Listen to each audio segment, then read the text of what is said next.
ورحمة الله وبركاته.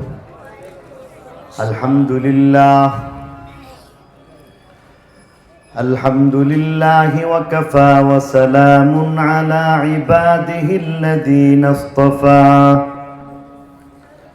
أما بعد فأعوذ بالله من الشيطان الرجيم.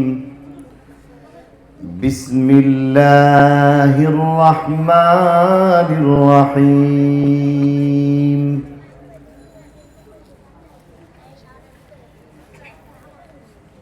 اقرأ باسم ربك الذي خلق.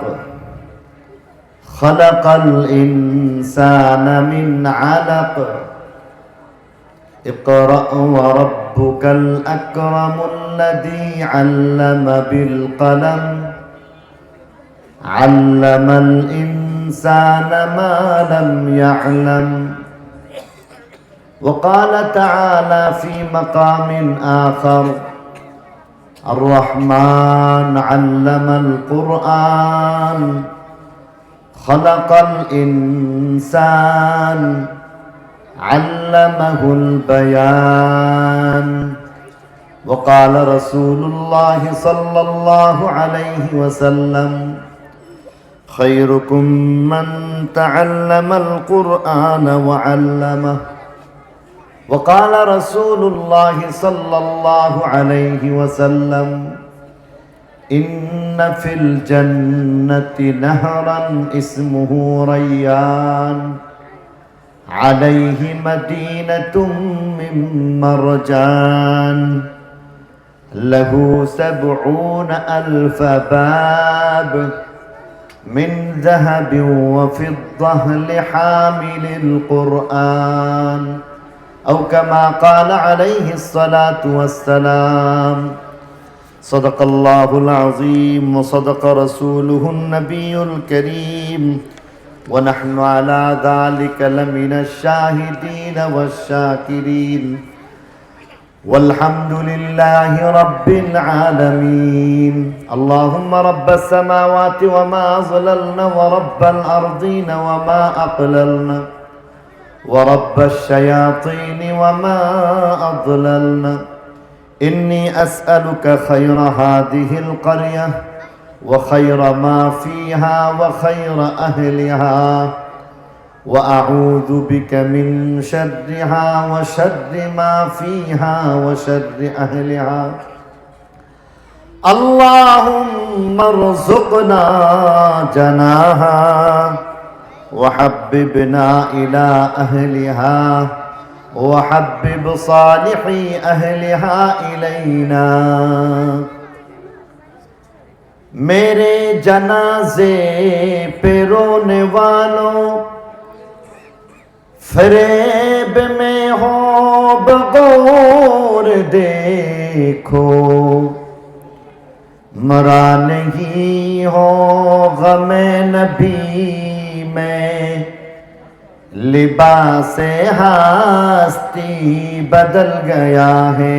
बलगल उला बिकमालिही, कशफत दुजा बिजमालिही, हसनत जमीउ खिसालिही। सल्लु अलैहि व आलिही। अल्लाहुम्मा सल्लि व सल्लिम व बारिक अलैहि। জামিয়া কেরামতিয়া টঙ্গী বাজার মাদ্রাসার বার্ষিক সভা উপলক্ষে আয়োজিত আজকের এই মহতি মুবারক মাহফিলের জনাব সভাপতি মুহতারাম ও মুআজ্জাজ উলামায়ে কেরাম, মুরব্বিয়ানে ইজাম, বেরাদরান ইসলাম, পর্দার আড়ালের মা ও বোনেরা, আল্লাহ পাকের দয়ার মেহেরবানি যে আল্লাহ তাআলা আমাকে আপনাকে বরকতময় কোরআনের এই মজলিসে আসার বসার তৌফিক দিলেন, আল্লাহর শুকরিয়া হিসেবে দিল থেকে সবাই বলি আলহামদুলিল্লাহ। আজকের ভালো বলেন আর মন্দ বলেন আমাদের হযরত মাওলানা রিয়াজ সাহেব। আসলে আজকে আমার দাওয়াত ছিল চট্টগ্রামে, 2টা প্রোগ্রাম ছিল। তো ওনাকে একটা কথা বলেছিলাম যে একটু আলোচনা করে চেষ্টা করব আসতে পারি কিনা। হুজুরে নাম দিয়ে দিছে, যেহেতু নাম দিয়ে দিছে সেখানে তো আমাকে আসতেই হয়। আর আসলে অনেক পেরেশানিতে পড়ে যেতে হয়েছে, সেখানে না গিয়েও পারতেছিলাম না। শেষ পর্যন্ত এমনিতেও ঢাকায় আসতে হয়। আপনাদের কাছে দোয়ার দরখাস্ত, আমার শ্বশুর গুরুতর অসুস্থ অবস্থায় ঢাকা মেডিকেলে ভর্তি আছেন। ওনার জন্য আসা, ভাবলাম যেহেতু এয়ারপোর্ট পর্যন্ত আল্লাহ পৌঁছায় দিয়েছেন, এখানে একটু হাজির দেওয়া। খুব কয়েক মিনিটের মধ্যে সংক্ষিপ্তভাবে কিছু কথা বলবো।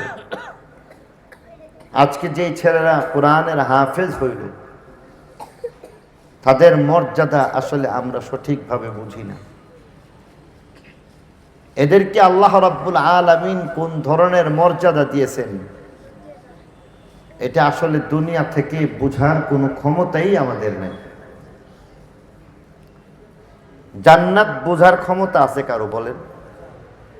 হাদিসে বলা হয়েছে, মা লা আইনুন রাআত ওয়ালা উযুনুন সামিআত ওয়ালা খাতারা আলা কলবি বাশার। জান্নাত তো এটা যে মানুষ কোনোদিন কল্পনা করে, যা আবিষ্কার করে তারও ঊর্ধ্বে চলে যায় সেই জান্নাত। আখিরাতকে বুঝার মতো ক্ষমতা আমাদের আসলে নাই। হাফেজ কোরআন এদের মর্যাদা জান্নাতের মধ্যে দেওয়া হবে। হাফেজ কোরআনের মর্যাদা দুনিয়ার এই সামান্য কিছুর দ্বারা হয় না।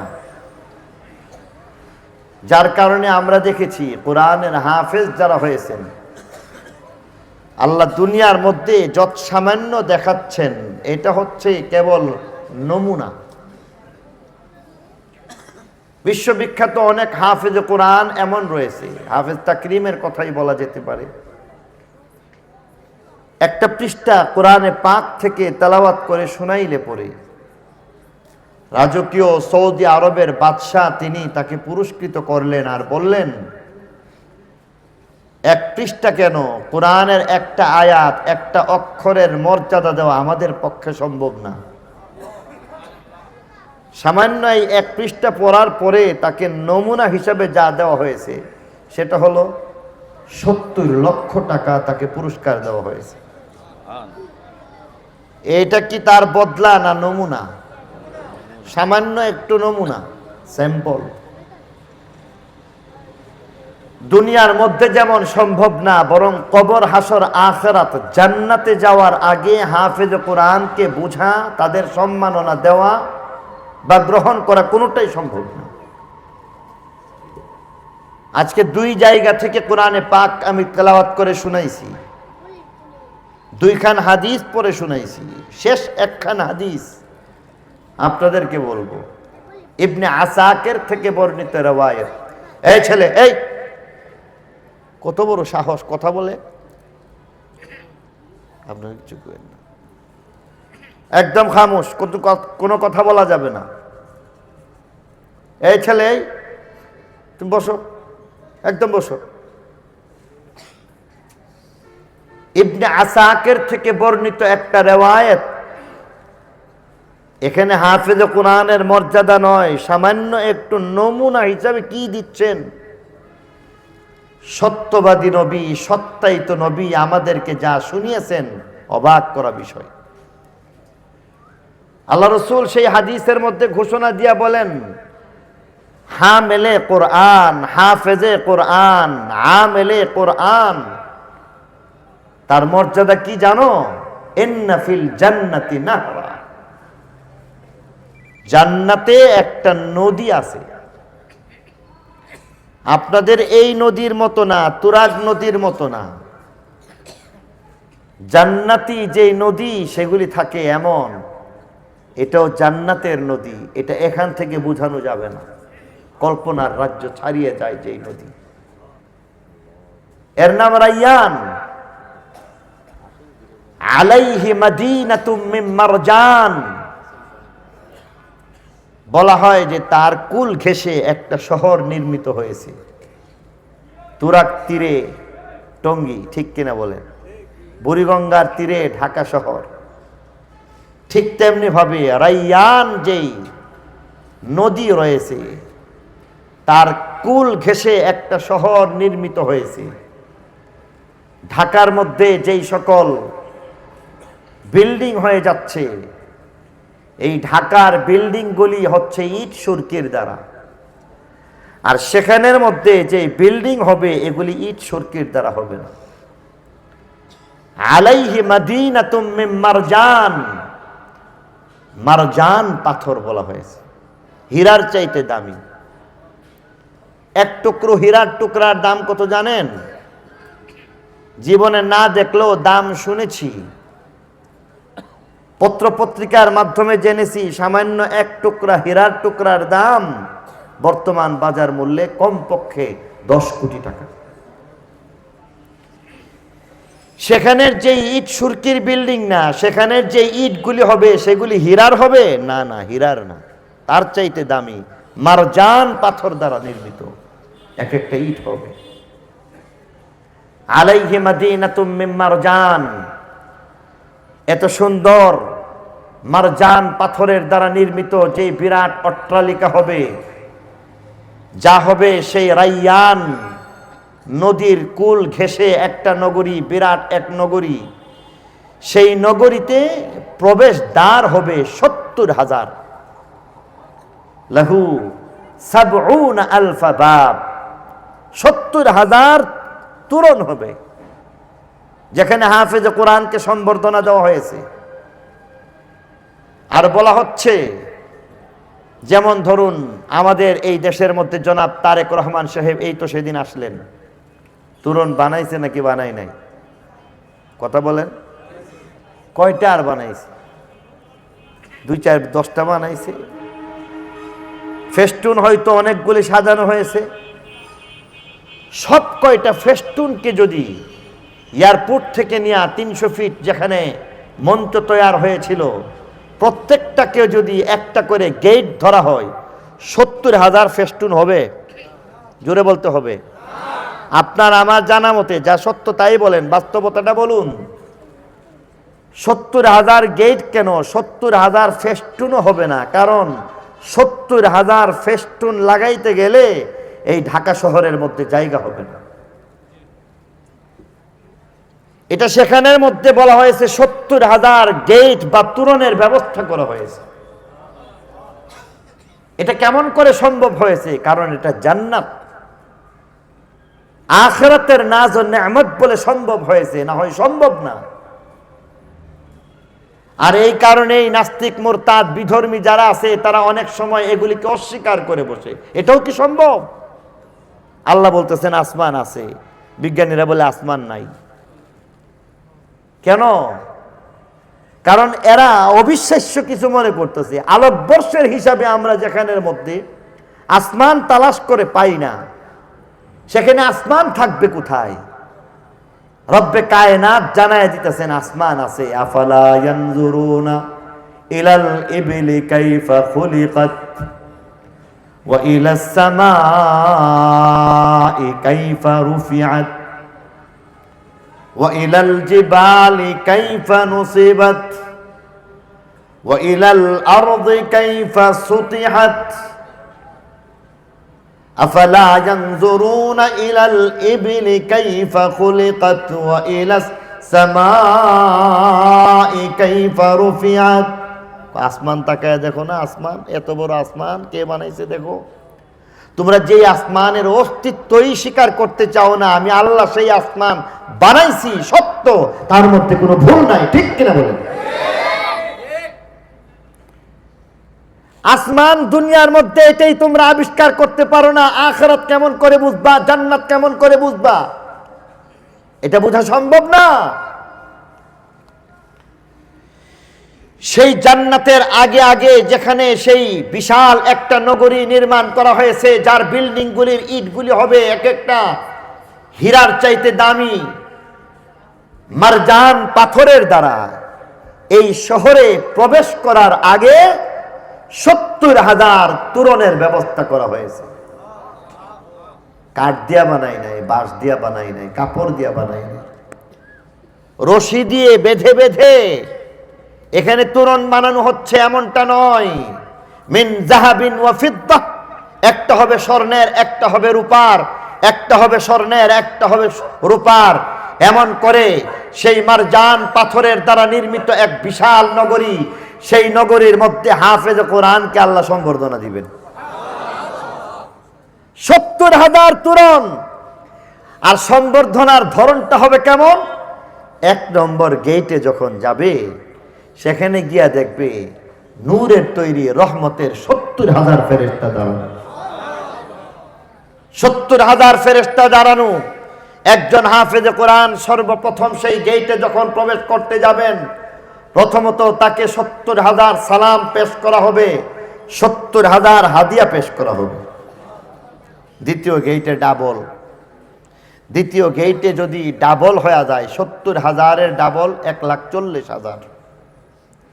দ্বিতীয় গেটের মধ্যে গিয়ে দেখবে 1,40,000 রহমতের ফেরেশতা দাঁড়ানো, 1,40,000 সালাম, 1,40,000 হাদিয়া।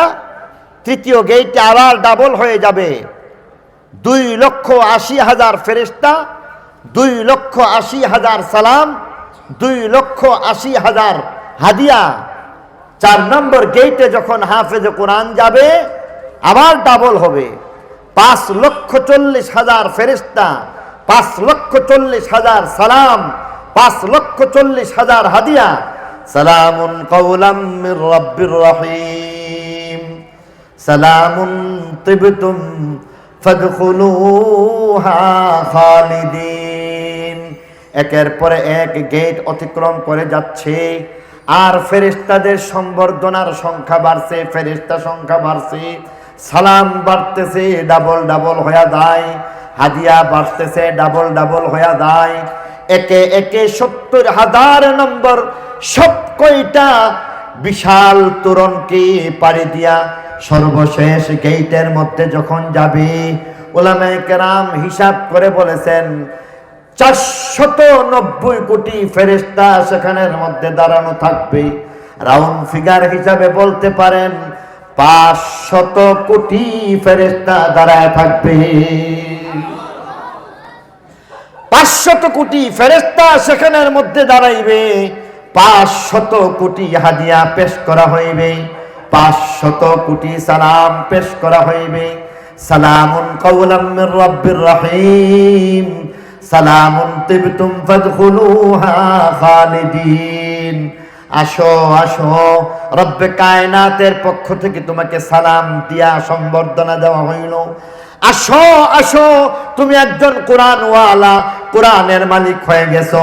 আজকে তোমার জন্য সেই সম্বর্ধনার ব্যবস্থা করা হয়েছে, যেই শহরের মধ্যে, যেই নগরীর মধ্যে, যেই বিল্ডিং এর মধ্যে তোমাকে নেওয়া হইতেছে, সেখানের মধ্যে 1 রাত 2 রাত থাকবার জন্য দেওয়া হইবে এমন না, একটা ফ্ল্যাটের মালিক বানায় দেওয়া হইবে এমন না, একটা বাংলো বাড়ির মালিক বানানো হইবে এমন না। আসো আসো, আজকের খুদাই এক সম্বর্ধনা, রাজসিক সম্বর্ধনা নয়, আল্লাহর পক্ষ থেকে একটা খুদাই সম্বর্ধনা। সেই সম্বর্ধনার নমুনা হচ্ছে আসো। আজকে তুমি এখান থেকে তাকাইবা, দাঁড়াইবা, এক প্রান্ত থেকে আরেক প্রান্ত পর্যন্ত দৃষ্টি যত দূর পর্যন্ত যাইবে, হাজার হাজার লক্ষ লক্ষ বাড়ি আর বাংলো বাড়ি যা কিছু দেখতেছ, এর কোনো একটাও অন্য কাউকে দেওয়া হইবে না, বরং তুমি একজন কোরআনওয়ালা হামেলে কোরআন, মহান আল্লাহ তোমাকে পুরস্কার হিসাবে দিয়ে দিয়েছেন সম্বর্ধনা। একটা বাড়ি দিছে, ফ্ল্যাট, একটা ফ্ল্যাট, একটা শহর, পুরা শহরের যা আছে সবকিছু দিয়ে দিছে। শেষমেশ জানায় দিছে কি জানেন? এটা আসল না, এটা হচ্ছে আল্লাহর পক্ষ থেকে তুমি একজন কোরআনওয়ালা হয়ে গেছো, তুমি একজন কোরআনের হাফেজ হয়ে গেছো, তুমি একজন কোরআনের আলেম হয়ে গেছো। এর জন্য তোমার যে বদলা দেওয়া হবে সেটা জান্নাতে স্বয়ং আল্লাহর কাছ থেকে নিবা। আল্লাহ তোমাকে কি সম্বর্ধনা দিবেন, কি বদলা দিবেন, এটা আল্লাহ ছাড়া কেউ বলতে পারে না। বর্তমানে যা কিছু দেওয়া হয়েছে এটা ছোট্ট নজরানা, সামান্য নমুনা হিসাবে এটা দেওয়া হলো। নমুনাতে বেশি না খাজানাতে বেশি? আরো জোরে বলতে হবে। টঙ্গী বাজারের মধ্যে চাউলের আড়ত আছে না? চাউলের আড়তের মধ্যে লবণদানির মধ্যে অল্প অল্প চাউল আছে। আর আমার মতো ব্যাককল মানুষ গিয়া এই রিয়াজ ভাইরে বলতেছে, রিয়াজ ভাই এইসব কি, এরা যে এই চাউল বিক্রি করতে আনছে এর চেয়ে বেশি তো আমরা ভিক্ষা দিই, এখন এগুলি কি আনছে? তখন রিয়াজ ভাই কানে কানে বলতেছে যে না হুজুর, আপনি বুঝেন নাই, এটা হলো নমুনা আর পিছনে আছে খাজানা। এটা কি নমুনা, পিছনে আছে খাজানা। নমুনার মধ্যে সামান্য একটু দেওয়া হয়। জান্নাতে যাওয়ার আগে হাফেজে কোরআনকে রাইয়ান নদীর কিনারায় মারজান পাথরের দ্বারা নির্মিত যেই নগরী, সেই নগরী একটা বাড়ি না, পুরাটা নগরী দেওয়ার পরে বলতেছে এটা হলো সামান্য নাজরানা। আর জান্নাতে গেলে মহান আল্লাহর কাছ থেকে যখন একজন হাফেজে কোরআন সেখানে পৌঁছে যাবে, সেখানে তাকে বলা হবে পড়ো আর পড়তে থাকো, আল্লাহ রাব্বুল আলামিন শুনতে থাকবেন। আল্লাহ রাব্বুল আলামিন কোরআন তেলাওয়াত শুনে রব্বে কায়নাত দুনু জাহানের বাদশা সরকারে দু আলম নবী উনাকেও কোরআন পড়তে বলবেন, উনিও এবার কোরআন পড়বেন। সর্বশেষ দেখা যাইবে আল্লাহ এবার বলতেছেন এতদিন তো শুনলাম, এবার আমিও তোমাদেরকে শুনাই। সুবহানাল্লাহ, আমিও তোমাদেরকে একটু শোনাই। সূরাতুর রহমান শুরু হয়ে যাবে। সেখানের অবস্থা কি হবে কেউ কোনোদিন বলতে পারবে না, চিন্তা করতে পারবে না। সেখানের যে তেলাওয়াত রব্বে কায়নাত যখন এমন ভাবে তেলাওয়াত করে শোনাইবেন, শোনানোর পরে দেখা যাইবে প্রত্যেকটা তেলাওয়াতের সঙ্গে সঙ্গে, প্রত্যেকটা আয়াত পড়ার সঙ্গে সঙ্গে কোরআনের যে রূহ রয়েছে, কোরআনের যে আত্মা রয়েছে, সেই আত্মা প্রকাশ পাওয়া যাইবে। সেখানের মধ্যে আল্লাহ রাব্বুল আলামিন কোরআনওয়ালাকে নির্বাচন করে বলতেছেন আসো আসো, তোমাদের সিনার মধ্যে কোরআন হেফাজত করেছি, তোমাকে আপনি আমার কোরআন হেফাজতের জন্য ব্যবহার করেছি, বদলাটা আমি আল্লাহ তোমার কাছে তোমাকে দিয়ে দিলাম। কি দিবেন বদলা? ধারণা করা সম্ভব না। মা লা আইনুন রাআত ওয়ালা উযুনুন সামিআত ওয়ালা খাতারা আলা কলবি বাশার। আজকে তাদেরকে পাগড়ি দেওয়া হয়েছে, দেখেন কি সুন্দর পাগড়ি পরা, এদেরকে সম্মাননা দেওয়া হয়েছে। এটা জান্নাতের একটা নমুনা। অতএব আজকের হাফেজে কোরআন যারা আজকে হাফেজে কোরআন হচ্ছে, ভাববেন না কেবল আখিরাত আখিরাত নিয়ে বসে রয়েছে, বরং আল্লাহ রাব্বুল আলামিন হাফেজে কোরআনকে সর্বপ্রথম মর্যাদা দুনিয়ার মধ্যেই দিয়ে দেন। দেন নাকি দেন না? আরো জোরে বলতে হবে, দেন নাকি দেন না? কোরআনের মর্যাদা কেমন? একজন কোরআনওয়ালার মর্যাদা হচ্ছে, একজন কোরআনওয়ালার মর্যাদা হচ্ছে দুনিয়ার ক্ষমতা যেখানে শেষ, কোরআনওয়ালার মর্যাদা শুরু। দুনিয়ার মর্যাদা যেখানে শেষ, দুনিয়ার ক্ষমতা যেখানে শেষ, কোরআনওয়ালার মর্যাদা শুরু। কারণ এই কোরআনের মধ্যে সবকিছু রয়েছে, কোরআনের মধ্যে সব ধরনের বিদ্যা রয়েছে, কোরআনের মধ্যে আজকে আপনার জন্য আমার জন্য আল্লাহ রাব্বুল আলামিন একজন মানুষের জীবন থেকে শেষ পর্যন্ত যা কিছু দরকার সবকিছু আল্লাহ দিয়েছে। কোরআনে বিজ্ঞান আছে, আছে না নাই? কোরআনের মধ্যে বিজ্ঞান আছে, চিকিৎসা বিজ্ঞান কোরআনের মধ্যে আছে, পদার্থ বিজ্ঞান কোরআনের মধ্যে রয়েছে, কোরআনের মধ্যে হিসাব বিজ্ঞান রয়েছে, কোরআনের মধ্যে পৌরনীতি রয়েছে, কোরআনের মধ্যে এমন ভাবে রাষ্ট্রনীতি রয়েছে, কোরআনের মধ্যে আল্লাহ রাব্বুল আলামিন সমাজনীতি দিয়েছেন, কোরআনের মধ্যে আল্লাহ রাব্বুল আলামিন চিকিৎসা বিজ্ঞান দিয়েছেন। কোরআনের মধ্যে নাই কি? সবই কোরআনের মধ্যে আল্লাহ দিয়েছেন। তাহলে একবার বলতে চাই, এই কোরআনের ওয়ালা যারা হয়ে যাইবে, যারা সত্যিকার অর্থে কোরআনের মালিক হয়ে যায়, এরা একই সাথে শুধু কোরআনের হাফেজ না, একই সাথে তারা কোরআনের আলেম না, বরং একই সাথে সমসাময়িক যা কিছু আছে সব জ্ঞান বিজ্ঞানের আধার এই কোরআনের মালিক হয়ে যায়। ঠিক কিনা বলেন? আল্লাহ যদি তৌফিক দেন আরেকদিন বলবো যারা কোরআন পড়ে তারা কত বড় বিজ্ঞানী। তারা আল্লাহ যদি তৌফিক দেন আরেকদিন বলবো যারা কোরআন পড়ে তারা কত বড় ইঞ্জিনিয়ার হয়ে যায়। আল্লাহ যদি তৌফিক দেন আরো একদিন বলা যাবে যারা কোরআন পড়তেছে তারা কত বড় চিকিৎসক হয়ে যায়। আল্লাহ যদি তৌফিক দেন কোন একদিন বলবো যারা কোরআন পড়তেছেন, কোরআন পড়াইতেছেন, তাদের মতো দামি দুনিয়াতে আর কেউ হতে পারে না। তাহলে সন্তানদেরকে কোরআনওয়ালা বানাইবেন। সবাই রাজি? ইনশাআল্লাহ রাজি আছি ইনশাআল্লাহ। আল্লাহ আমাদের সেই ভাগ্য দিয়া দেখ, আমাদের সন্তানরা যেন কোরআনওয়ালা হয়ে যায়। যারা কোরআনওয়ালা যদি সন্তান বানাইতে পারে, কোরআনের একটা পরিবেশ যদি আমরা করতে পারি, এই পরিবেশের মধ্যে দুর্নীতি, চুরি চামারি কোনো কিছুই হবে না। সেখানের মধ্যে কোনো অবস্থাতেই অশান্তি বলতে কিছু থাকবে না। শান্তি এমন করে আসবে আল্লাহর কসম খেয়ে বলা যায়, যেখানের মধ্যে দেখবেন গরিব মানুষ থাকবে না, যেখানের মধ্যে যাকাত গ্রহণ করার মতো লোক পাওয়া যাবে না, যেখানের মধ্যে জালেম থাকবে না, মজলুম থাকবে না, এমন কোরআনের একটা স্বপ্ন, কোরআনই একটা দেশ করার স্বপ্ন আমরা দেখতেছি। ঠিক কিনা জোরে বলেন। আল্লাহ আমাদের যা কিছু বললাম সব কয়টা কথার উপর আমাকে আপনাকে সকলকে আমল করার তৌফিক দান করুন। সুবহান রাব্বিকা রাব্বিল ইজ্জাতি আম্মা ইয়াসিফুন ওয়া সালামুন আলাল মুরসালিন ওয়ালহামদুলিল্লাহি রাব্বিল আলামিন।